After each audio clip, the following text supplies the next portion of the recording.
Supreme court में आज 69,000 शिक्षक भर्ती मामले की सुनवाई। शिक्षा मित्रों की याचिका पर सुप्रीम कोर्ट करेगा सुनवाई।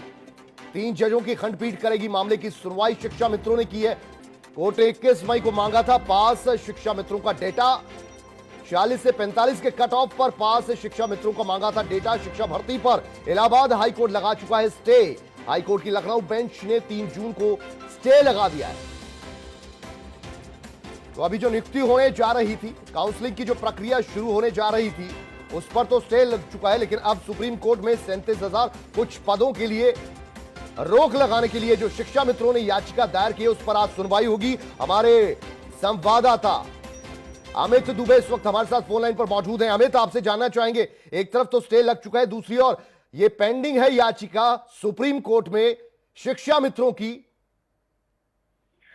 जी बिल्कुल, देखिए जो स्टे लगा है वो हाई कोर्ट से लगा है। मामले की जो सुनवाई है वो सुप्रीम कोर्ट में जाए तो फिर सुप्रीम कोर्ट जो डिसीजन देगा वो हाई कोर्ट पे भी लागू हो जाएगा। लेकिन पिछली जो सुनवाई हुई थी तब सुप्रीम कोर्ट ने स्टे नहीं लगाया था और सुप्रीम कोर्ट ने साफ किया था, सरकार से डिटेल मांगी थी, खासतौर 40-45 की कट ऑफ में जो शिक्षा मित्र पास हुए हैं, क्योंकि शिक्षा मित्र लगातार जो मेरिट लिस्ट है, जो मार्किंग रखी गई, उस मार्किंग को डाउन करने की बात कह रहे थे और साथ ही जो लगातार एक्सपीरियंस रहा है उनके काम करने का, उसे भी यहाँ पे वो प्रोवाइड कर रहे थे। तो ये चीजें जो है वो सुप्रीम कोर्ट ने पिछली सुनवाई में सुनी थी और उसके बाद यूपी सरकार से अब जो जानकारी मांगी गई थी, ये टाइम दिया गया था आज सुनवाई, तो यूपी सरकार ने अपनी सारी डॉक्यूमेंट्स जो है वो यहाँ पे सबमिट करेगी और उसके बाद फिर सुप्रीम कोर्ट देखेगा कि आखिर मामले में शिक्षा मित्रों की मांग कहां तक उचित है।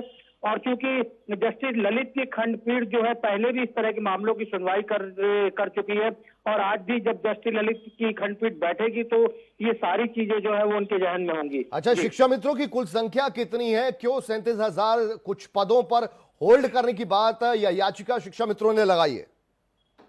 देखिए, क्योंकि मामले की पिछली सुनवाई थी जिसमें कि यूपी गवर्नमेंट से डेटा मांगा गया था, अब उस डेटा के बाद सुप्रीम कोर्ट अपनी आगे की कार्रवाई करेगा। हालांकि सुप्रीम कोर्ट की सुनवाई के बाद हाई कोर्ट में कई तरह के डिसीजन है, यहाँ तक कि नियुक्तियों पे स्टे भी हो गया है, लेकिन क्योंकि मामला सुप्रीम कोर्ट में, सुप्रीम कोर्ट अपने मामले संज्ञान रखते हुए चीजों पे कार्रवाई करेगा और हो सकता है कि आज जब सुनवाई हो तो जो हाई कोर्ट ने स्टे जारी किया है उन चीजों को लेके भी सुप्रीम कोर्ट गाइडलाइन जारी करे।